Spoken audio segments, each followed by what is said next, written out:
오늘 우리에게 주신 말씀은 창세기 14장 17절부터 24절까지의 말씀입니다. 창세기 14장 17절부터 24절까지의 말씀 찾으셨으면 교독을 하도록 하겠습니다. 제가 먼저 읽겠습니다.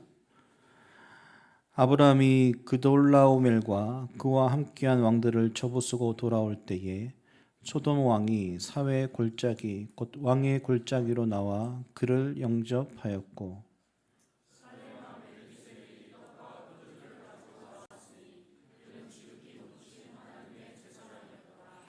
그가 아브라함에게 축복하여 이르되 천지의 주제이시여 지극히 높으신 하나님이여 아브라함에게 복을 주옵소서.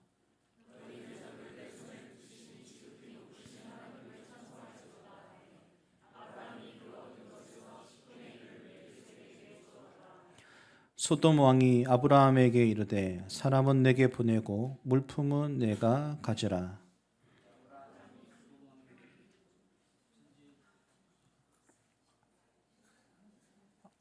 네. 그 뒤에는 없나요? 아브라함이 소돔 왕에게 이르되 천지의 주제이시여 지극히 높으신 하나님 여호와께 내가 손을 들어 맹세하노니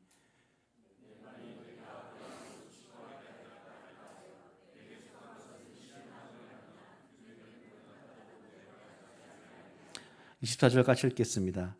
오직 젊은이들이 먹은 것과 나와 동행한 아넬과 에스골과 마몰의 분깃을 제할지니 그들이 그 분깃을 가질 것이니라. 아멘. 오늘 분배와 정의라는 제목으로 목사님 말씀 증거해 주시겠습니다.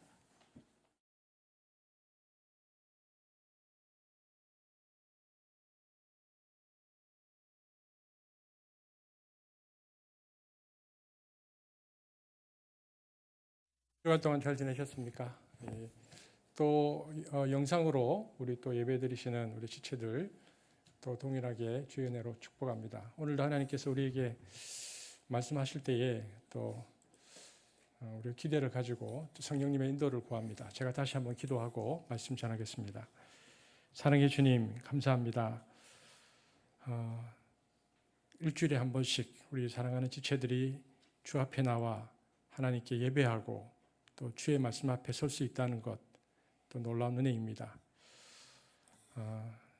조금 전 우리 배성한 집사님께서 기도하셨던 것처럼 성령 하나님께서 말씀 하나하나에 역사하여 주셔서 이 말씀이 우리의 삶의 기준이 되고 또 우리가 이 땅을 하나님의 백성으로 살아가는 데 부족함이 없도록 성령 하나님 우리를 이끌어 주옵소서.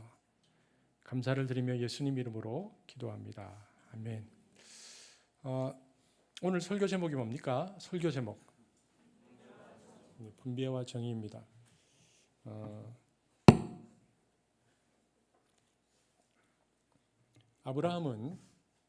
아브라함의 나이 75세 때 갈대아 우르를 떠나서 가나안 땅으로 들어왔습니다. 하나님이 아브라함에게 이렇게 말씀하셨죠. 내가 너를 통해서 하나님 나라를 세우겠다 이렇게 약속하셨습니다. 그래서 아브라함이 이 약속을 믿음으로 받아들이고 살아가는 삶을 살게 되는데, 그래서 아브라함의 삶은 그때부터 그 삶 자체가 하나님의 다스림, 하나님의 나라를 드러내는 삶이었다라고 성경이 말하고 있습니다. 그래서 한 신약학자는 예수님에게도 이것을 똑같이 적용시켰습니다. 예수님도 그의 삶 자체에 하나님의 다스림이 임하신 하나님의 아들이었다라는 것입니다. 그래서 예수님의 삶 자체에 하나님의 다스림이 나타나고 나서 얼마나 그 다스림이 강력했는지 예수님께 설교할 때는 바리새인 서기관보다 훨씬 더 권세 있는 말씀이었다 이렇게 말하고, 얼마나 하나님의 권세와 능력의 다스림이 드러났는지 부딪히는 모든 세력마다 하나님께 무릎을 꿇었다. 사복음서에서 그렇게 말하고 있습니다. 병의 세력은 고침을 받았고요, 소경이 눈을 뜨고 안준뱅이가 일어나고 문둥병자가 깨끗하게 되고 심지어는 죽은 자도 일어났습니다. 그리고 귀신 들린 자는 예수님이 말씀만 하시면 귀신이 그냥 떠나갔습니다. 왜냐하면 예수님에게 너무나 강력한 하나님의 나라가 임하셨기 때문입니다. 이처럼 그의 예수님의 삶 자체에 하나님의 다스림이 임하고 있는 삶. 그래서 학자들은 이를 뭐라고 쓰냐면 오토바실레이아라고 씁니다. 여기 보면 우리말로 굳이 번역하면 몸소 하나님 나라인데 오토 영어로 하면 힘셀프고 바실레이아 킹덤 오브 가드입니다. 그러니까 하나님의 다스림이 임하는 그 삶. 그러니까 예수님 그 몸이 예수님의 몸이 예수님의 삶이 그 자체가 하나님의 다스림을 증거하는 몸소 하나님 나라였다. 이렇게 얘기하는 것입니다. 아브라함도 마찬가지입니다. 몸소 하나님의 나라를 살아가야 할 사람이었습니다. 저와 여러분도 성령을 받고 하나님의 다스림을 받아들여서 주님을 주로 삼고 그리고 몸소 하나님 나라로 살아가야 할 사람임을 기억할 수 있게 되어지기를 바랍니다. 그런데 우리의 삶 자체가 이 하나님의 다스림을 받아서 받아들이는 데는 과정이 필요합니다. 연단이 필요하고 훈련이 필요합니다. 하나님 나라의 다스림이 우리 삶 가운데 갑자기 임하지는 않는다는 것입니다. 단숨에 하나님의 다스림을 다 받아들이는 사람은 이 세상에 없습니다. 아브라함의 생애를 보면 아브라함도 한 걸음 한 걸음 하나님의 인도를 받고 살았고요. 그리고 하나님의 다스림을 받는 법을 배웠고 하나님의 약속과 은총을 바라보면서 세상의 고난도 기꺼이 받아들이는 삶을 살기 시작했습니다. 그렇다면 하나님께서 아브라함에게 하나님 나라가 임하는 삶을 살아가는 삶으로를 훈련시킬 때 무엇을 매개로 아브라함을 훈련시키셨는가? 처음에 보면 우리가 지금 아브라함의 생애 초반부를 보고 있는데 아브라함 생애 초반에는 가장 근원적인 것을 가지고 아브라함을 훈련시키셨는데 그것은 뭐냐? 그것은 생존이라는 문제였습니다. 아브라함에게 생존이라는 문제를 가지고 하나님의 나라가 그의 삶 속에 임하는 것이 무엇인가를 아브라함에게 말씀하셨고 훈련시키셨다는 것입니다. 여러분, 옛날이나 지금이나 사람은 먹고 사는 문제가 가장 중요하고 절박한 문제입니다. 아브라함은 생존 문제에 대해서 성경을 읽어보면 저와 여러분처럼 굉장히 취약하고 굉장히 연약한 사람이었습니다. 갈대아 우르에서 가나안 땅으로 들어오는데 약속의 땅인데 기근이 왔습니다. 먹고 살 수가 없었습니다. 아브라함은 내가 먹고 살 수 없는 하나님의 땅에 그냥 믿음을 가지고 머물 것이냐 아니면 이거 잠시 포기하고 내려놓고 먹고 살 수 있는 이집트로 갈 것이냐 하나님께 묻지도 않고 고민도 않고 본능적으로 이집트로 가야 산다고 생각하고 이집트로 건너간 사람입니다. 건너가서 또 부딪힌 문제는 아내가 너무 이쁜 거예요. 그러니까 이집트의 권세자들이 아내를 빼앗고 자기를 죽일까 봐 겁이 났습니다. 내가 사는 길은 무엇일까? 내가 생존하는 길은 무엇일까? 아내를 누이라 말하고 권세자의 매부가 되는 길을 택했습니다. 근데 이것이 내가 사는 길이다. 그래서 파라오의 매부가 되고자 생각하고는 아내를 갖다 바쳤습니다. 그래서라도 살아야 되겠다 생각한 것입니다. 여러분, 이렇게 생존이라는 문제는 이렇게 치사하고 그러나 그만큼 절박한 것입니다. 이런 문제를 통해서 하나님은 아브라함이 어떤 존재인가를 스스로 알게 하셨습니다. 아브라함의 실존을 아브라함에게 하나님께서 보여주셨습니다. 믿음으로 살아가야 하는데 믿음으로 살기보다는 본능에 충실한 사람, 그리고 생존이라는 문제 앞에서 맹목적인 삶의 의지를 거역할 수 없던 사람, 자신의 죄성과 인간의 한계를 그대로 드러내고 있는 아브라함을 아브라함에게 보이십니다. 아브라함, 너는 이런 사람이야. 그래서 그런 환경을 통해서 아브라함이 어떤 존재인가를 하나님께서 보이셨습니다. 여러분, 이런 연단 과정은 사람에게 꼭 있는 것 같습니다. 저와 여러분도 내가 어떤 사람인지 언제 발견할 수 있습니까? 내가 어떤 사람인가? 여러분, 등이 따뜻하고 먹을 것이 많고 넉넉할 때는 모두 다 사람이 좋습니다. 그런데 생존의 위기로 몰리면 내가 어떤 사람인지 그때 확연하게 드러납니다. 나는 어떤 사람인가? 여러분, 이것은 매우 중요한 문제입니다. 여러분, 어떻게 지금까지 직장생활, 사업을 할 수 있었습니까? 그때 우리 교회 형제들 지금 50대 분들이 많은데 그때 그랬죠. 지금 50대 분들 여기 보니까 벌써 회사 다니신 지 25년, 30년 되고 그러니까 정말 회사 가기 싫다. 너무너무 가기 싫다. 회사 너무너무 가기 싫다. 그런데 여러분 어떻게까지 내일도 갈 거잖아요. 근데 또 그렇게 가기 싫은데 어떻게 지금까지 직장생활하고 사업을 할 수 있었습니까? 여러분, 하나님의 은혜이지만 무엇보다 그 가족에 대한 책임 아닙니까? 하나님께 기도하면서 가족에 대한 책임 때문에 하루만 더 버티자. 한 달만 더 버텨보자. 금년 말까지만 버텨보자. 이렇게 버티다 보니까 이 환난과 고난에 인내하는 훈련이 생겨서 소위 말하는 근성이라는 게 생긴 겁니다. 한번 버텨보자. 근성이 생기니 환난과 고난과 시험을 견딜 수 있는 힘이 생긴 겁니다. 힘들고 어려우니까 하나님께 기도하게 되고 또 기도하다 보니 또 하나님께서 때때로 좋은 사람도 만나게 해주시고 관계에 축복도 주시고 또 이리저리 부딪히면서 문제를 해결해 주시는 것을 체험하면서 하나님 이런 고백이 나오는데 이처럼 우리가 가지게 되어지는 믿음이 실존적인 믿음이라는 것은 우리의 존재 위기 앞에서 그렇게 버티다 보면 형성되는 것입니다. 그리고 이런 것들을 여러 차례 겪으면서 꼭 무슨 우리가 굉장히 중한 어떤 병, 그러니까 소위 그냥 얘기하는 암에 걸린다든지 혹은 어떤 자살 직전에 이르는 극단적인 상황이 아니더라도 일상의 생활 중에서 우리의 가장 근본적인 문제를 놓고 하나님 앞에 기도하고 의뢰하고 매달릴 때 그렇게 계속 반복하다 보면 이상하게 신앙이 아주 진한 부분이 생깁니다. 강한 진액의 믿음이 생긴다는 것입니다. 하나님께서 아브라함을 그렇게 훈련시켜 가셨습니다. 오늘 아브라함도 이집트에서 이제 가나안 땅에 다시 돌아오게 되는데 하나님께서 은혜를 베푸셔서 이런 과정을 거쳐서 그런지 생존 문제 때문에 떠났던 아브라함이 이 생존 문제를 하나님께 맡기고 넘어가는 신앙이 그때부터 생겼습니다. 생존 문제에만 급급해서 매달리면 굉장히 누추한 신앙이 되는데 그것을 넘어갈 수 있는 단계에 마침내 아브라함이 도달했다라고 성경이 우리에게 말해줍니다. 그래서 아브라함이 다시 가나안 땅에 들어와서는 내가 이제는 하나님만 의지해야 되겠다고 생각합니다. 이집트의 파라오도 내가 의지하려고 했었던 나의 모든 계획과 나의 모든 것들도 진정한 내 삶의 기반이 되지 못한다는 것을 이집트에서 경험하고는 오직 하나님의 은총, 하나님의 약속을 구하는 것만이 살 길이라는 것을 깨닫게 되어집니다. 그래서 가나안 땅으로 다시 돌아와서 목초지 분쟁이 생겼을 때 아브라함은 이제 생존 문제를 뛰어넘는 믿음을 고백합니다. 롯에게 여유를 부립니다. 창세기 13장 9절입니다. 함께 보겠습니다. 시작.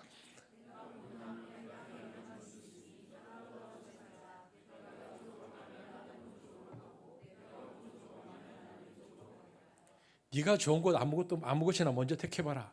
나는 나머지 하나님의 의지에서 한번 가보겠다. 여러분, 아브라함의 믿음이 생존 문제인데 이 생존 문제를 뛰어넘는 신앙의 고백이 나옵니다. 여러분, 그리스도인이 가장 추할 때가 언제인지 아십니까? 이해관계에 있어서 너무 악착 같을 때입니다. 저는 지난 시간 동안 보면 어떤 사람이 너무 이해관계에 악착 같을 때 실망이 좀 됩니다. 그런데 저 자신에게도 그런 집착이 생길 때가 있어요. 그래서 저 자신에게 실망이 됩니다. 와, 내가 아직도 이걸 극복 못했구나. 내가 아직도 여기에 이렇게 집착을 보이는구나. 괴로워합니다.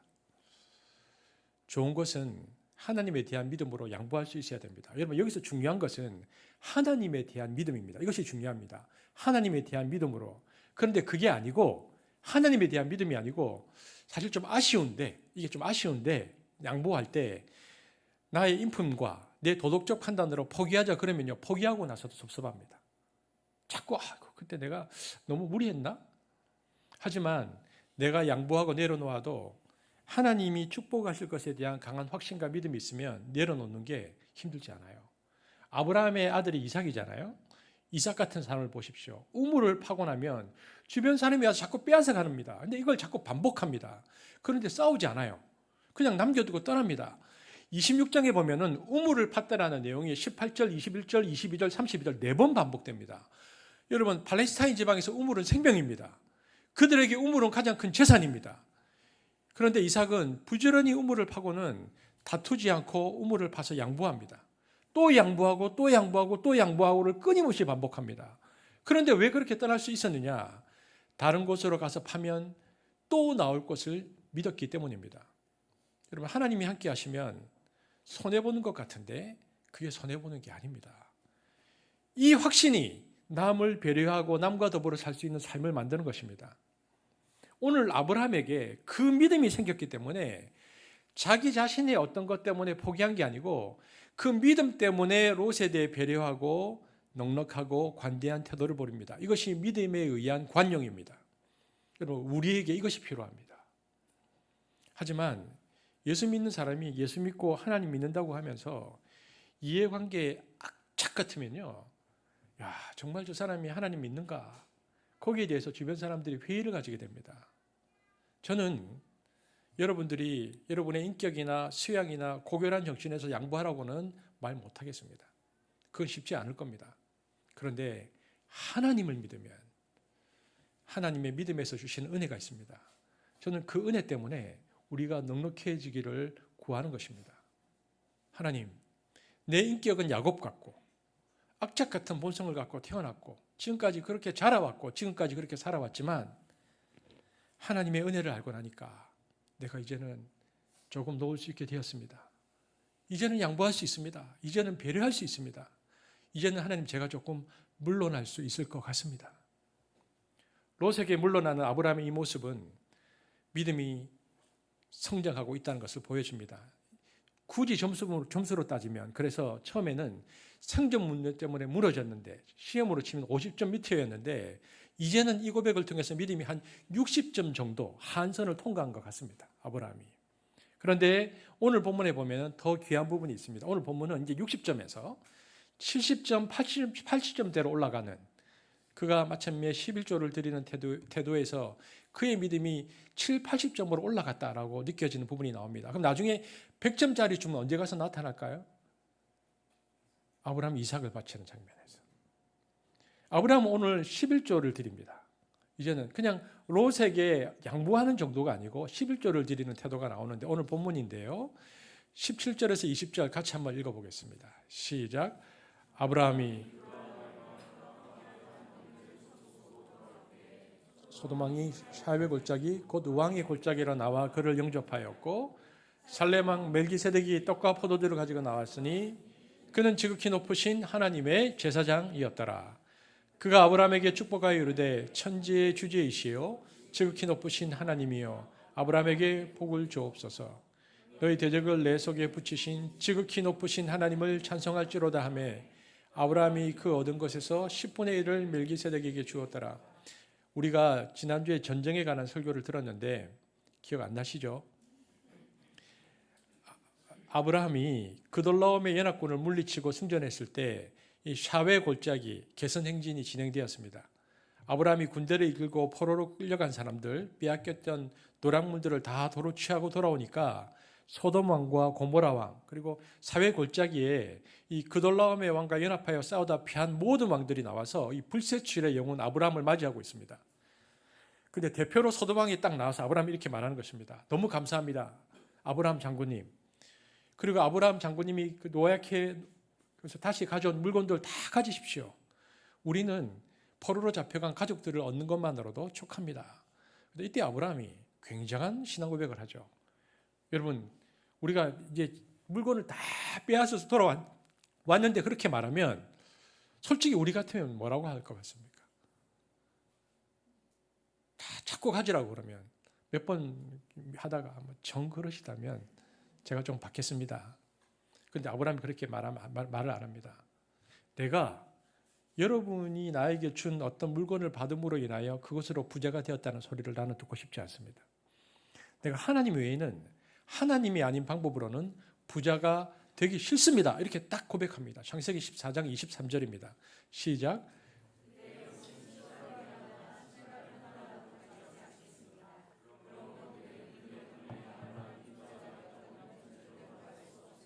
그리고는 이 다시 찾아온 보물들을 다 돌려줍니다.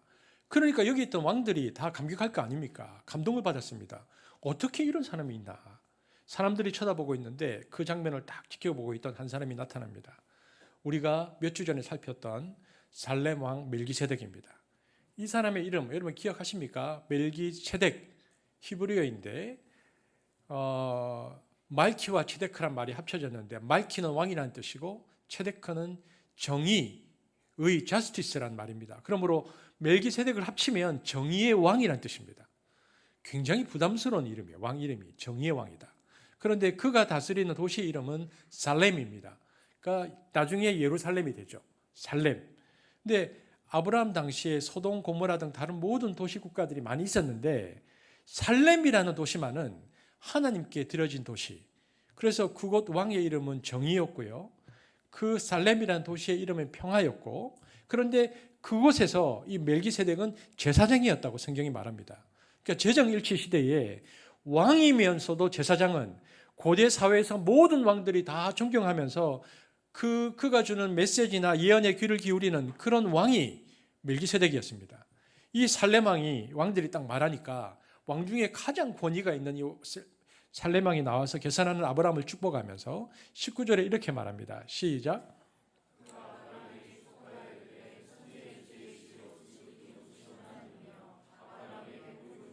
그러면서 아브라함을 축복해 줍니다. 축복해 주면서 뭐라고 얘기합니까? 20절에 시작.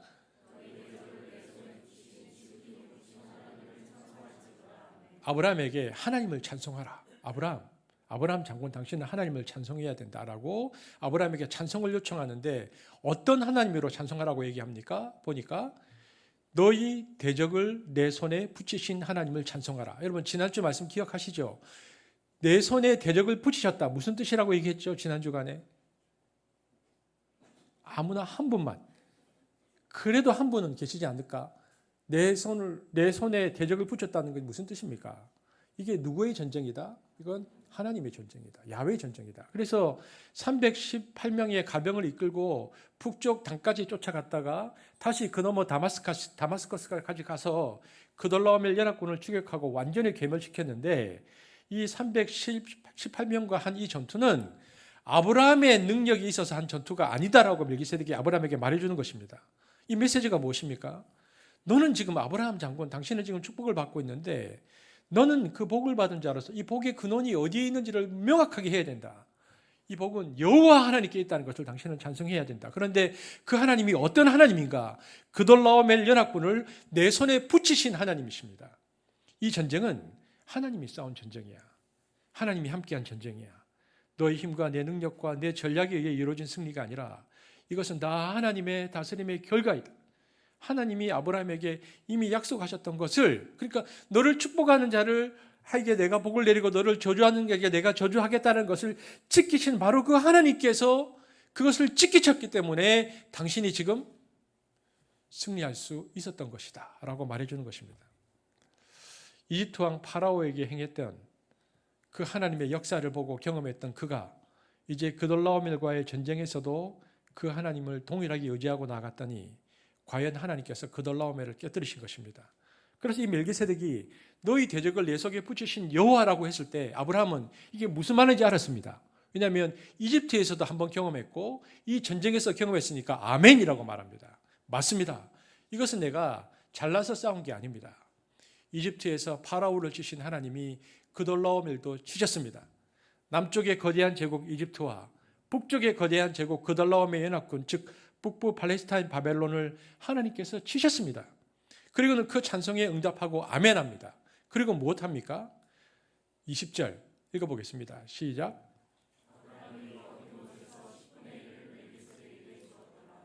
그리고는 11절을 합니다. 여러분 잘 보십시오. 이 11조를 지금 아브라함이 어떤 동기에서 하고 있습니까? 여기에 11조가 처음 등장합니다. 자, 여러분 11조 하시죠? 여러분 11조를 왜 하십니까? 여러분은 어떤 동기로 11조를 하십니까?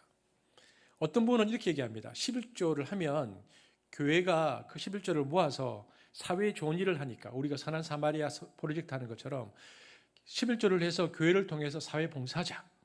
혹은 11조를 통해서 또 전도도 하니까 복음도 그 선교사님들 돕자. 복음도 전하자. 11조를 통해서 가난한 사람도 돕자. 이런 여러 가지 생각을 하고 11조를 하는 사람들이 있습니다. 그런데 그렇게 하는 것은 11조의 참된 정신이 아닙니다. 어떤 유용성, 공익성 이런 것 때문에 11조를 하는 게 아닙니다. 11조를 그렇게 하는 것은 잘못된 태도라는 것입니다. 두 번째, 어떤 분은 종교적 의무이니까 율법에 하나님의 명령으로 11조를 하라고 했으니까 한다라고 하는 분들이 있습니다. 그런데 오늘 보면 아브라함의 11조는 율법하고 아무 상관이 없는 게 나중에 하나님께서 모세를 통해서 시내산에서 11조 하라는 것은 지금부터 500년 뒤의 얘기입니다. 아브라함이 500년 뒤에 하나님께 받는 명령입니다. 그러니까 아브라함 때는 율법으로 11조 하라는 말이 없을 때입니다. 율법 때문에 한 것이 아닙니다. 율법은 모세를 통하여 시내산에서 주어졌는데 아브라함은 율법을 모를 때입니다. 그러니까 모세의 율법과는 상관이 없을 때 11조를 한 것입니다. 그러니 11조는 계명이니까 하자. 이것은 11조의 바른 자세가 아닙니다. 그러면 11조를 도대체 아브라함이 왜 했을까? 한마디로 그것은 하나님의 다스림을 인정하고 고백하는 행위로 11조를 했습니다. 이 당시 중근동 국가에서는 각 나라들마다 11조가 보편적인 법이었는데 하나님 믿는 사람만 11조 하지 않았습니다. 안 믿는 사람들도 다 11조 했는데 누구에게 했는가? 자기가 살고 있는 도시국가의 왕에게 바쳤습니다. 그러니까 아브라함 당시의 11조는 모세 시대와는 달리 이것은 국세였습니다. 통치권자들에게 그 통치권을 인정하는 행위로 11조를 했습니다. 그 맥락에서 보면 이 아브라함이 하나님께 11조를 드린 것은 하나님은 나의 왕이십니다 이렇게 고백한 것입니다. 소돔과 고모라 여러 왕들이 보는 앞에서 그 당시에 제정일치 사이에 멜기세덱에게 11조를 드리면서 나는 이집트나 바벨론 같은 나라들과 국가 언약을 맺어 주권을 행사하는 그런 인간 왕국에 속한 사람이 아니고 나와 언약하신 분은 그런 세상의 왕이 아니고 하나님이십니다. 나는 하나님의 백성입니다. 나의 삶을 통하여 나타난 이 모든 영향력은 하나님의 권세입니다. 나는 하나님께 속한 사람입니다. 하나님만이 나의 왕이십니다라고 고백하기 위하여 당시 국세였던 11조를 하나님께 바친 것입니다. 그러니까 이것은 통치권에 대한 고백입니다. 오늘날 말로 하면 예수님을 주로 고백하는 주대심의 고백이라고 볼 수 있습니다. 여러분 11조는 여기서 시작하는 것입니다. 하나님께서 내 삶의 주인이십니다. 예수님에게 어떤 한 사람이 굉장히 위험한 질문을 공개적으로 했습니다. 그것도 수많은 무리들 앞에서 마태복음 22장 17절 우리 얼마 전에 하나님 나라 큐티 본문에 있었죠. 보겠습니다. 시작. 자, 예수님께서 공개적으로 질문을 받았습니다. 내지 말라고 하면 어떻게 됩니까? 예수님이 내면 안 된다. 그럼 어떻게 됩니까? 반역죄입니다. 내라고 하면 어떻게 됩니까? 당시에 많은 경건한 유대인들은 로마에 세금을 내는 것을 치욕으로 여기고 싫어했습니다. 그러니까 내라고 하면 아유 저 예수도 친로마주의자구나. 백성들의 마음이 떠납니다. 이렇게 이간질할 목적으로 예수님께 이 질문을 던졌습니다. 성경에 보니까 이 질문을 던진 사람이 헤롯 당파라고 되어 있습니다. 그러니까 헤롯 왕을 수종 들면서 로마 제국의 앞잡이 노릇을 하던 사람입니다. 우리로 따지면 친일파입니다. 다 그렇게 던진 것입니다. 주님이 아주 미묘한 딜레마가 있는 질문에 어떻게 답을 하셨는가를 보니까 주님의 통찰력이 나타납니다. 성경에 나오는 맥락을 읽어보면 이런 이야기입니다. 주님이 그 사람을 딱 쳐다보니까 이 사람이 헤롯 당파고 나쁜 목적으로 질문을 던졌다는 것을 알고 동시에 그 사람의 주머니를 예수님이 딱 들여다보니까 다른 사람들에게는 안 보이는데 주님에게 그 사람 주머니에 있는 어떤 동전이 이렇게 삐져나왔는지 보였던 것입니다. 이 동전이 뭐냐? 이 동전에 가이사, 그러니까 로마 황제의 신상이 그려져 있는 동전이었습니다. 당시의 경건한 유대인들은 로마 황제의 신상이 새겨져 있는 동전을 가지고 다니지 않았습니다. 왜냐하면 로마인들이 가이사를 신으로 숭배하고 있었고 신상을 새기지 말라고 하는 계명이 어긋나기 때문에 일반 유대인들은 가지고 다니지 않았거든요. 우상 숭배이기 때문에 가지고 다니지 않았습니다. 근데 그것을 가지고 다닌 사람은 친로마주의자거나 경건의 의식이 없는 사람들이었습니다. 하나님에 대한 의식이 없는 이들이 가지고 다니는 동전이었는데 주님께서 그것이 딱 눈에 보였습니다. 그래서 아주 지혜롭게 응답하십니다. 네 주머니에 있는 동전을 지금 꺼내봐라. 이 사람들이 공개적인 질문을 받았기 때문에 할 수 없이 꺼내게 되는데 거기에 가이사 신상이 딱 그려져 있는 동전이 꺼내진 것입니다. 이 행위를 통해서 주변 사람들이 다 알아차린 거죠. 야, 저놈이 예수님께 몰라서 질문한 게 아니고 저놈이 친로마 앞잡이인데 예수님을 올가매려고 지금 질문을 하는구나. 사람들이 다 긴장을 하게 되는 상황입니다. 근데 예수님께서 이 난관을 어떻게 통과하실까 다 보고 있는데 예수님께서 이렇게 말씀하십니다. 마태복음 22장 18절에서 21절 시작.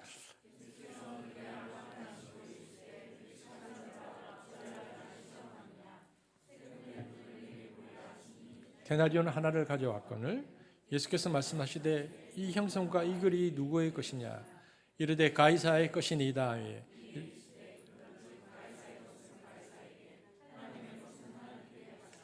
유명한 얘기를 합니다. 가이사의 것은 가이사에게. 그러니까 가이사의 통치를 받아들이는 사람은 가이사에게 세금을 내라. 그러나 자신이 하나님의 통치를 받는 백성이라고 여긴다면 하나님께 헌금을 해라.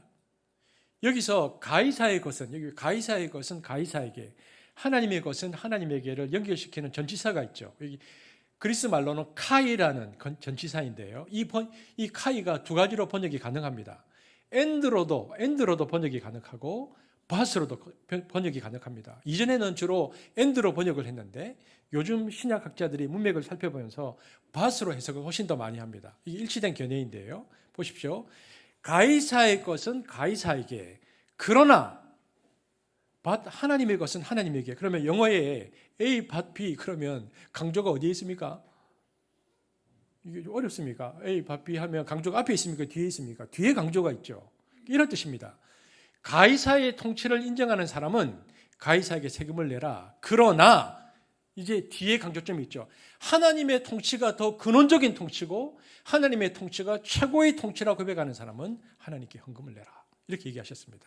그러니까 밭이라는 단어로 해석되면서 이 의미는 황제의 절대적인 우상 숭배를 예수님이 꺾어버리는 게 됩니다. 황제가 신이 아니다라고 말하는 겁니다. 이 당시 황제가 신이라는 것은 로마 황제 통치 체제에 있어서 아주 중요한 이데올로기였는데 로마 제국의 통치 이데올로기가 가이사 숭배 사상이었거든요. 아우구스 황제가 로마 공화정과 언론을 완전히 폐하고 황제 정치를 도입하면서 예수님 당시까지 한 50년 정도밖에 안 지났어요. 아직 로마의 황제 정치가 자리를 다 잡지 못할 때입니다. 그래서 로마는 계속해서 황제가 신이다라고 사람들에게 말하고 있었는데 황제 숭배는 하나님께 숭배하는 것이라고 강조하면서 황제 중심의 독재 체제를 자꾸 강요하고 있었는데 이런 시대에 예수님께서 가이사는 신이 아니다, 밭으로 얘기하면서 그거 아니다라고 말씀하신 것입니다. 가이사에게 세금은 내지만 하나님의 것은 하나님에게라고 하시면서 하나님이 유일한 신이고 가이사 숭배 정책, 가이사 신격화 정책, 로마의 통치 이데올로기 이것은 우상 숭배다 이렇게 얘기하시므로 이 황제의 숭배 사상을 거부하고 황제의 절대 권력을 대체시키는 선언을 하신 겁니다. 그래서 그 유명한 우리나라의 김세윤이라고 신약 학자가 있습니다. 김세윤 박사는 이 본문을 어떻게 말했냐면 예수님의 로마 제국에 대한 반체제 선언이다 이렇게 얘기했습니다. 로마 제국의 통치의 핵심인 황제 통치 사상을 무너뜨리는 무서운 선언이다. 이 선언이 있은 후에 400년 후에 로마가 무너집니다. 황제가 나중에 400년 뒤에 자기가 신이라고 했던 황제가 스스로 신의 자리에 내려와서 인간이라고 고백하면서 예수 그리스도 앞에서 머리를 숙이고 대관식을 하는 기독교 공인정책, 로마가 기독교를 자기의 종교로 받아들입니다. 400년 뒤에. 그러므로 예수님의 이 한 말이 400년의 과정을 거쳐서 전 로마 제국을 뒤집어 엎어버리는 아주 중요한 결과를 가져왔는데 이것이 아주 혁명적인 선언이었습니다. 가이사의 것은 가이사에게, 하나님의 것은 하나님에게. 그러면 예수님께서 여기서 말씀하셨잖아요. 헌금이란 무엇인가? 통치권에 대한 고백이란 겁니다. 통치권에 대한 고백이다. 오늘 아브라함이 이 대적을 붙이신 분이 여호와시다라고 말하며 찬송하라고 했을 때 아멘하고 11조를 드린 것은 하나님의 통치권을 고백하는 행위로서 11조를 드린 것입니다. 우리가 분명히 해야 하는 것은 교회 헌금할 때 교회가 좋은 일을 하니까 나도 같이 동참하자. 율법이니까 하기 싫지만 억지로 하자 이거 아닙니다. 이것은 철저하게 성령과 말씀으로 그 은총의 지배가 나에게 일어난 사람만이 하나님께 드릴 수 있는 겁니다. 하나님의 통치에 녹아들어서 하는 헌금만이 주님이 정말 기뻐 받으신 헌금이고 하나님의 것은 하나님에게로라고 해당되는 헌금이 되는 것입니다. 이런 것이죠. 나의 삶 모두가 하나님께로부터 온 것입니다. 나의 삶 모두가 하나님의 다스림 속에 있습니다. 내가 이런저런 사업과 장사와 직장에서 일하지만 이 모든 것은 다 하나님이 나에게 주신 것입니다. 모든 것이 주께로 왔으니 주님에 대한 신앙 고백으로 다스림을 인정하는 자세와 태도로 헌금하는 것입니다.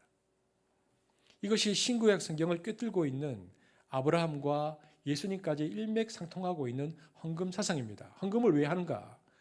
아브라함처럼 주권의 고백으로 헌금을 하는 것입니다. 아브라함처럼 주권의 고백으로 헌금을 할 수 있게 되어지는 저와 여러분 되기를 축복합니다. 그런데 아브라함이 여기 보면 헌금을 할 뿐만 아니라 맹세를 합니다. 어떤 맹세를 하는가?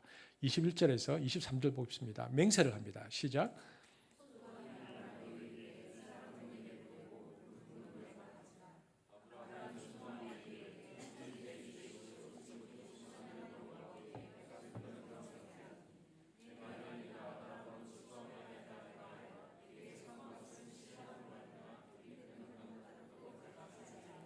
그 당시 고대 정치에서 승리하면 전리품은 다 그 사람 거거든요. 그래서 국제 관례와 풍습에 따라서 소돔과 고모라 왕이 백성들은 우리에게 돌려주시지만 그돌라오멜부터 취한 모든 물품은 당신 것입니다. 다 가지세요 말하는데 지금 중동의 거부가 탄생하는 순간입니다.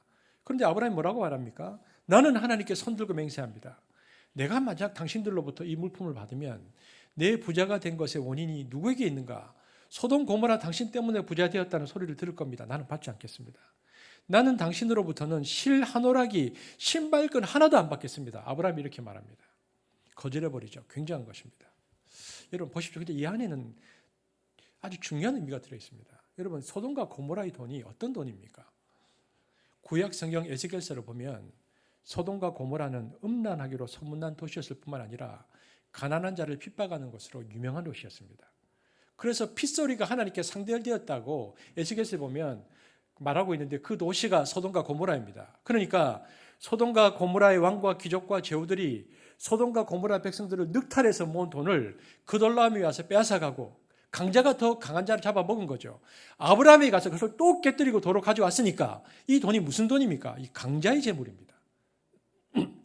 약자의 피눈물을 긁어모은 것을 강자가 독식하는 원리에 따라서 아브라함이 지금 이 모든 것을 취하게 생겼는데 아브라함이 여기서 딱 끊어버립니다. 거절하는 겁니다. 나는 싫다.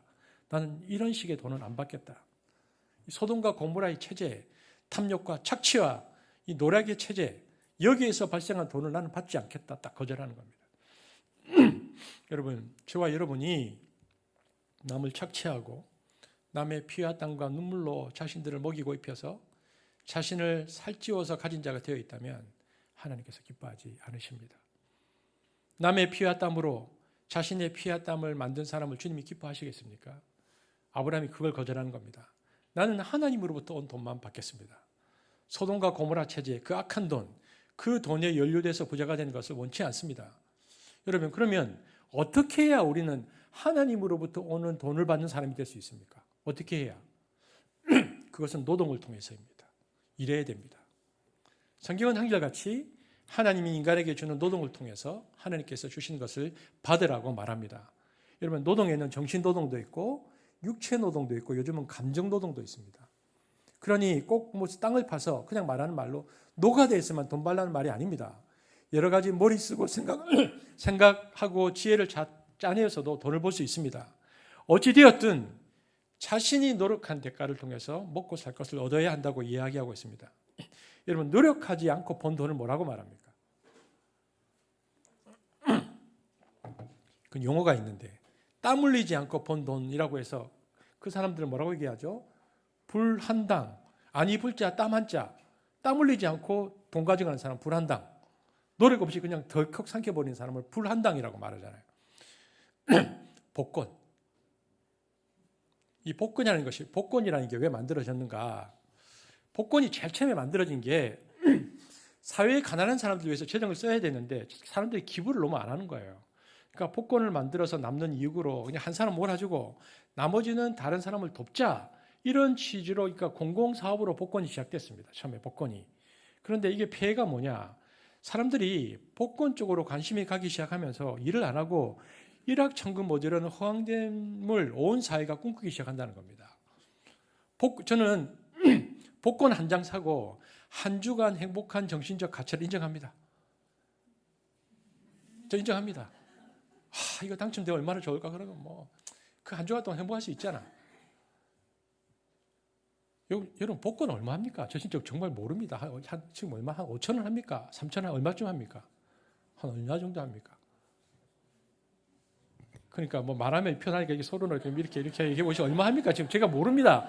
복권 종류도 모르고 제가 사실 해본 적이 없기 때문에 한 5천 원쯤 합니까? 그런데 아무튼 사서 일종의 행복하다. 좋습니다. 저는 그 가치 인정합니다. 그런데 문제는 사행심이죠. 일 안 하고 일확천금을 얻으려는 이런 허망한 생각에 온 국민 중 일주일에 복권을 사는 사람이 몇 명인지 모르겠지만 국민 중에 굉장히 많은 사람이 거기에 몰려있을 때가 문제입니다. 복권 자체가 문제가 아니고 그것이 의미하는 바 삶의 지향성, 그것을 받아들이고 동참하는 태도에 문제가 있습니다. 재미로 장난삼아 어쩌다가 하는 건 봐줄 수 있죠. 그런데 거기에 마음이 꽂히고 정말 하루 종일 거기에 목매이고 있으면 문제가 있습니다. 도박이나 게임, 경마도 마찬가지입니다. 이것은 삶의 태도에 문제가 있는 겁니다. 여러분, 우리나라에는 카지노가 어디에 있습니까? 카지노가. 강원도 정선에 혹시 가보신 분? 거기에 가서 보면 돈 다 있고 자살하는 사람도 나오고 그러잖아요. 근데 카지노가 온 동네마다 다 있는 나라가 있습니다. 어디입니까? 미국입니다. 미국은 동네마다 카지노가 다 있습니다. 미국이 카지노가 동네마다 다 있는 이유가 있는데 정책과 관련이 되는데 미국이 노인들에게 복지연금을 주잖아요. 그런데 이 노인들은 젊은 사람처럼 무슨 옷을 사는 것도 아니고 구두를 사는 것도 아니고 복지연금을 받는데 소비를 잘 안 하는 겁니다. 그러니까 먹고 살 만큼만 하고 나머지는 돈이 안 도는 거예요. 나라 돈이 한 곳에 박혀 있으니까 큰일인 겁니다. 왜냐하면 돈이라는 것이 피처럼 돌아야 경제가 돌아가는데 한 곳에 머물고 있으니까 노인들에게 돈 빼내려고 카지노를 만들었습니다. 그러니까 카지노에는 연금 받는 노인들이 일주일 내내 앉아 있는 사람들이 많이 있어요. 그렇게 해서 연금을 빼내는 것으로 카지노를 하기 시작했는데 그런 식으로 국가 정책을 돈을 돌려고 만들었거든요. 근데 그걸 가만히 보면 이런 미국의 자본주의는 그래서 이 청교도의 영성을 잃어버렸습니다.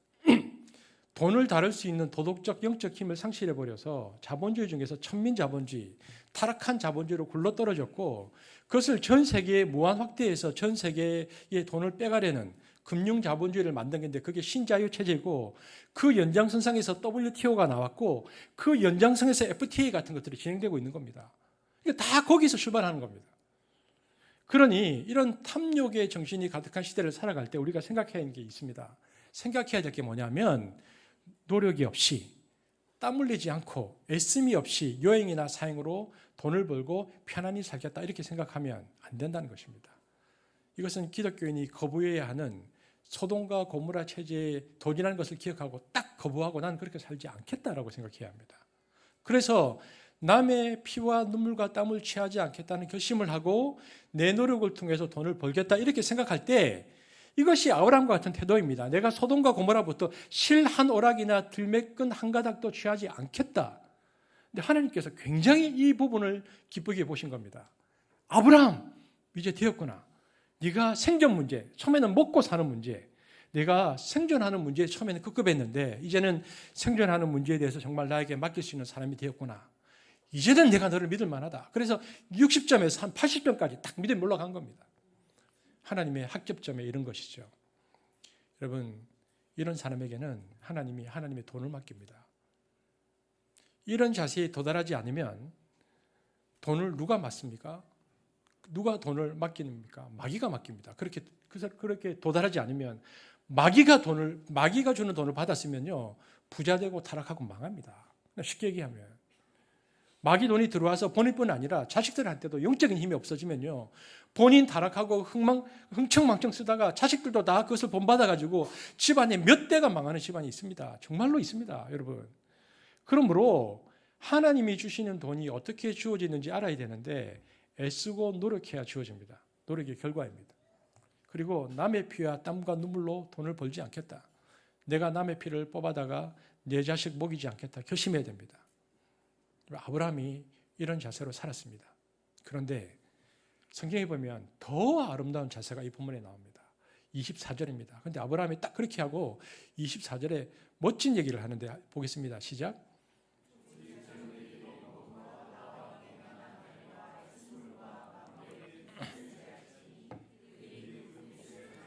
여러분, 이 본문 13절에 보면은 이제 롯이 잡혀갔다는 얘기를 아브라함에게 누가 와서 얘기할 때에 아브라함이 어디 있었냐면 마므레 상수리 나무에 있을 때거든요. 13절에 보면.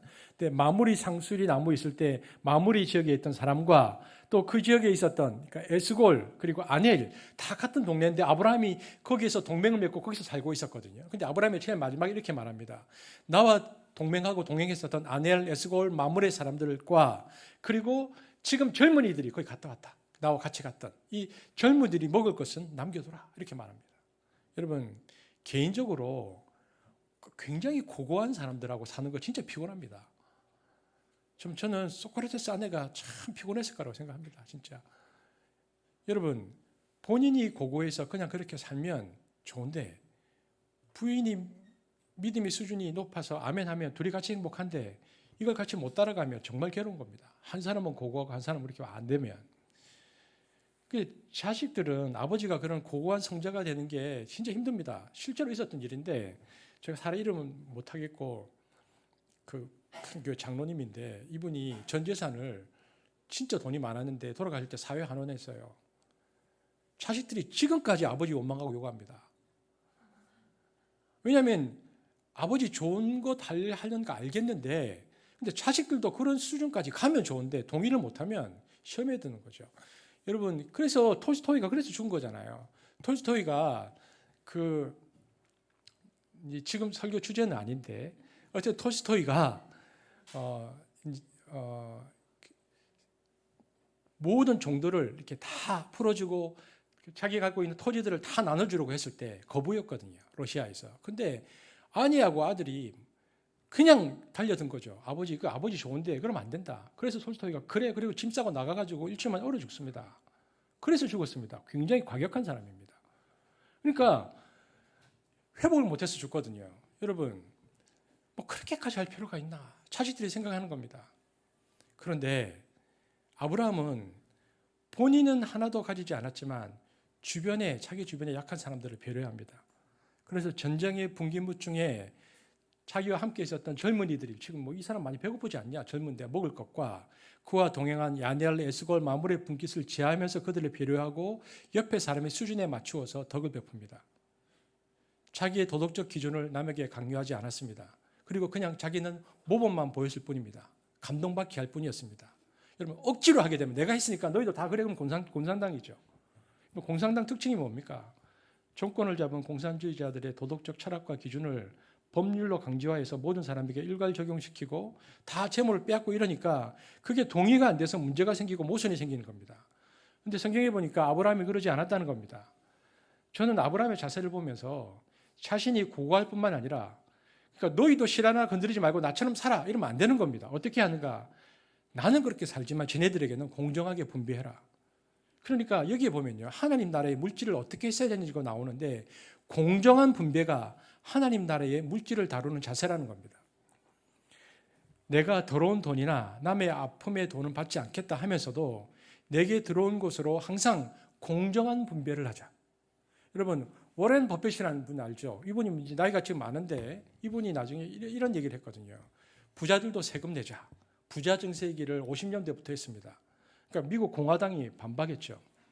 야, 너 혼자 내고 싶으면 너 혼자 기부 많이 하면 되잖아. 자꾸 세금법 바꾸라고 해. 여러분 워렌 버핏이 엄청난 액수에 기부한 사람입니다. 그런데 워렌 버핏이 공화당의 그 얘기에 뭐라고 말하냐면 기부라는 거 나도 많이 해봤다. 엄청난 액수의 돈을 기부했거든요. 그런데 기부를 가지고는 현재 미국 문제를 극복 못한다. 기부라는 것은 그때그때 사람이 감동해서 일시적으로 하는 건데 이것 가지고 개인을 도와줄 수는 있다. 그러나 사회 구조적인 문제, 불평등 문제는 해결할 수가 없어라고 대답합니다. 그때마다 빵 주는 것이 중요한 게 아니고 사회 문제를 노동의 기회나 부를 얻을 수 있는 공정한 기회를 만들어서 저마다 노력하면 잘 살 수 있는 그런 구조를 만들려면 그 시스템을 구축하려고 할 때 돈이 필요한데 세금을 내야 되고 우리가 부자들이 돈을 조금 더 내자. 그가 그렇게 말했습니다. 그러니까 부자들이 돈을 많이 벌수록 사회적 책임을 지고 탐심을 도덕적, 영적으로 극복해서 기부를 많이 하면 정말 좋지만 인간의 부패라는 게 영적인 것으로 내가 극복하려고 해도 한계가 있다. 그것을 제어할 수 있는 사회적 장치가 필요하고 그것을 통해서 희생자가 된 많은 가난한 사람들을 일으키도록 세금을 많이 내서 시스템을 만들자 이렇게 얘기했죠. 저는 처음에 그 워렌 버핏 이 사람이 글을 읽고 좀 놀랐는데 그러니까 이 사람이 이렇게 생각한 거죠. 이 사람이 기부를 개인적으로는 많이 해서 하나님의 사랑을 드러내고 그래서 하나님의 사랑의 의미를 아는 사람인과 동시에 그것만으로는 충분하지 않다는 것을 알고 정의를 실천해야 되는 입장에서 그렇게 그 사람이 주장한 겁니다. 그러니까 그 사람이 생각할 때는 기부 행위는 하나님 나라의 사랑 행위다. 그러니까 개인적으로는 기부라는 형태로 개인적으로는 다른 사람을 도와주는 것은 나타나지만 그러나 세금을 받고 시스템을 만드는 것은 정의를 실현하는 것이다. 그러니까 정의와 사랑을 잘 균형 잡힌 방식으로 살아갈 수 있는 주장을 펼친 거죠. 여러분, 교회가 늘 옛날부터 하는 말이 있습니다. 백날 제도 바꿔봐야 무슨 소용이 있냐. 사람이 바뀌어야지. 사람이 바뀌어야 한다라고 교회가 말하는데 이 말이 맞긴 맞는데 동시에 어떤 시스템과 제도가 바뀌는 것은 오른손이 하는 일을 왼손이 모르게 하는 예수님께서 말씀하신 그 말씀을 실천하는 굉장히 좋은 도구입니다. 그러므로 제도를 바꾸는 건 정말 중요합니다. 개인의 자선에만 맡기면요. 개인이라는 건 조속 간의 마음이 바뀌잖아요. 그런데 이런 제도들이 갖추어져 있는 것이 있다면 가난한 사람들의 삶이라는 것이 제도가 갖추어지면 있는 사람들의 그 마음 아량에 의지하지 않아도 됩니다. 그러니까 제도를 바꾸는 일은 신앙 안에서도 꼭 필요한 일입니다. 이번 레위기서에 보면 특별히 예수님 그 이스라엘 백성들이 출애굽해서 모세에게 예수님께서 너희들은 이제 모세에게 이스라엘 백성들은 이렇게 살아야 되고 어떤 체제를 레위기서에서 설명하고 있는데 이렇게 너희들이 살아야 된다 보면 그 강조점이 어디 있냐면 레위기서에 보면 사회 경제적인 틀, 법적인 틀, 시스템을 이렇게 만들어야 한다고 하나님께서 모세에게 말한 부분이 많이 나옵니다. 그래서 그 구조적 틀을 바꿔라. 그러니까 가난한 이들을 돕는 것을 자선이 아니라 제도와 틀을 보장해서 바꾸어라. 그러므로 내가 낸 세금과 기부금으로 어느 사람이 도움을 받는지 알 수 없는 오른손이 하는 일을 왼손이 모르게 하는 시스템을 만들고 그게 사회보장제도잖아요. 그걸 통해서 구체적으로 이 땅 가운데 정의를 실현하라. 여러분 우리는 하나님 앞에 11조 맹세를 할 때 주님의 다스림을 고백하고 주님의 다스림이 합당한 방식으로 돈을 벌고 주님의 방식이 합당한 방식으로 돈을 써야 합니다. 근데 쓰는 방식은 복음 전파를 위해서 써야 하고 사회 정의 실현을 위해서 써야 합니다. 그리고 생태와 생명운동에 쓰임받아야 합니다. 아브라함 카이퍼라고 칼빈주의 지도자면서 칼빈주의 지도 학교의 총장이었고 네덜란드의 총리까지 하는데 이분이 1891년 기독교 사회대회에서 1891년입니다. 그가 이렇게 얘기합니다. 부자와 가난한 자가 서로 대치할 때 예수님은 부유한 자의 편에 서신 적이 없으며 언제나 가난한 자의 편에 서신다. 그분은 마곡간에서 태어나셨다. 여우도 굴이 있고 새들도 보금자리가 있으나 자신은 몰이 뚫고 쫓아 없는 처지에 있었다. 예수님을 비롯하여 이전의 예언자들과 사도들은 모두 힘있고 사치하는 자들에게 반대했고 한결같이 가난하고 억압받는 자들 편에 섰다. 여러분 존 스타트 우리가 잘 아는 하나님께서는 가난한 자들에게 끝없는 편애를 하고 계신다. 자크엘 유명한 프랑스의 신학자죠. 교회가 가난한 자에 대해서 망각하고 있는 것은 정말 놀라운 일이다. 월터 스토프 여러분 기독교 철학자인데요. 인류의 치욕이라고 할 수 있는 대량 빈곤의 문제는 자원이 부족해서 생기는 것이 아니다. 일부의 지구상의 부유한 자들이 분배를 소홀히 하고 더 많이 가졌기 때문에 오늘날 비참한 빈곤 현상이 일어났다. 세계 인구의 5분의 1, 21.7%에 해당하는 15억 명이 70억 중 하루에 $2로 연명하고 있다. 이것은 하나님이 돈을 주지 않아서 물질을 주지 않아서 이 지구에 이런 비극이 일어나는 것이 아니고 서방 세계와 상위 10위권, 20권에 해당하는 OECD에 사는 사람들이 너무 많이 먹고 쓰고 앉아서 이런 결과를 가져왔다라고 말하는 것입니다. 우리가 아무리 여기서 정직하게 우리 수준에 맞게 소비하고 살아도 가난한 나라 사람들의 피와 땀에 대해서는 우리가 책임이 있습니다. 내 개인이 깨끗하다고 해서 깨끗할 수가 없습니다. 우리는 이미 있는 자들의 편에 서 있는 국가의 국민이고 시민입니다. 그러므로 우리는 끊임없이 이것을 어떻게 하면 이 자본을 나눌까, 나눔을 실현할 수 있을까를 생각해야 합니다. 그 의식이 없이 사는 것은 분배 구조가 온전치 못해서 소수의 몇 개 나라들의 모든 자원과 사회적 재화가 국제 무역의 수지가 몰려지는데 나머지 15억 명이 굶어 죽어가는 것에 대해서 너희는 능력 없어서 가난해서 게을러서 그렇게 굶어 죽어가는 것은 어쩔 수 없어. 그리고는 그냥 우리는 어쩔 수 없이 우리는 이렇게 사는 거야. 혼자서 잘 먹고 사는 태도와 자세는 정말 인간이 영이 없는 태도와 같습니다. 그러면서 오늘도 나의 관심은 내가 조금 더 잘 먹고 잘 살아야 되겠다. 혹은 로또 복권에 못 매달리고 살면 이게 무슨 그리스도인의 삶이라고 할 수 있습니까? 우리가 오늘 본문 속에서 우리가 무엇을 적용해야 하는가? 아브라함처럼 하나님의 주권을 철저히 인정하고 생존의 문제를 뛰어넘고 하나님의 다스림을 받아서 하나님의 통치에 순종하는 마음으로 내어놓고 불의한 돈으로 먹고 살지 않겠다고 결심하고 주신 돈을 약자들을 배려하고 살겠다고 결심할 때에 그리고 이 돈이 어쨌든 공평한 분배가 이루어질 수 있는 곳에 쓰이도록 우리가 노력한다고 결심할 때 하나님 나라가 아브라함을 통하여 드러났던 것처럼 우리 삶 속에 하나님의 통치가 이 땅 가운데 실현되는 것입니다. 저는 우리 개인뿐만 아니라 한습이 이 일에 하나님께 쓰임받게 되어지기를 원합니다. 그래서 물질이 하나님 것이라고 고백하는 것뿐만 아니라 그 물질을 노동을 통해서 그리고 내가 착취를 통해서 취하지 않겠다고 고백하고 그 물질이 쓰여지는 곳에는 공평과 정의롭게 배분되는 곳에 그 시스템을 만들고 이 땅에 정의를 실현하는 곳에 내가 쓰겠다라는 곳에 결심하고 한습이 이 일에 쓰임받는 공동체가 되어주기를 주의 이름으로 축복합니다. 기도하겠습니다. 사랑의 주님 감사합니다. 오늘 본문을 통해서는 그리스도의 주재권, 하나님의 하나님 되심을 우리가 살펴보았습니다. 하나님, 아브라함이 처음에는 생존의 문제 앞에서 정말 벌벌 떠는 사람이었지만 그러나 하나님의 함께 하심을 믿음으로 고백하고 마침내 롯에게 양보하고 그리고 받은 재물을 돌려주며 주위에 있는 또 젊은이들과 함께 있던 사람들에게 공정하게 배분하는 모습을 보면서 우리가 물질을 어떻게 다루어야 하는가를 생각하게 되어집니다. 하나님 우리에게도 이 믿음 주셔서 양보하게 하시고 불의로 취하지 않게 하시되 이 물질의 배분이 공평하게 분배될 수 있도록 이 일들에 쓰임받는 일에 우리가 관심을 가지고 우리의 시각이 작은 어떤 도시가 아니고 또 세계로 넓혀져서 우리가 어떻게 할 건지를 고민할 수 있는 공동체가 되어지기를 원합니다. 무엇보다 지금까지 한습을 통하여 전 세계 각국에 흩어져 있는 선교 사람들의 아픔과 힘듦과 어려움들을 돌아보고 그 일에 한습이 쓰임받게 하심을 감사합니다. 주님, 우리가 선교 사람들이 계시는 곳뿐만 아니라 우리 지역 그리고 이 나라 이 민족 또 주위에 있는 사람들을 돌아보며 하나님 앞에 공평한 분배로 쓰임받을 수 있도록 우리를 사용하여 주옵소서. 감사를 드리며 예수님 이름으로 기도합니다. 아멘.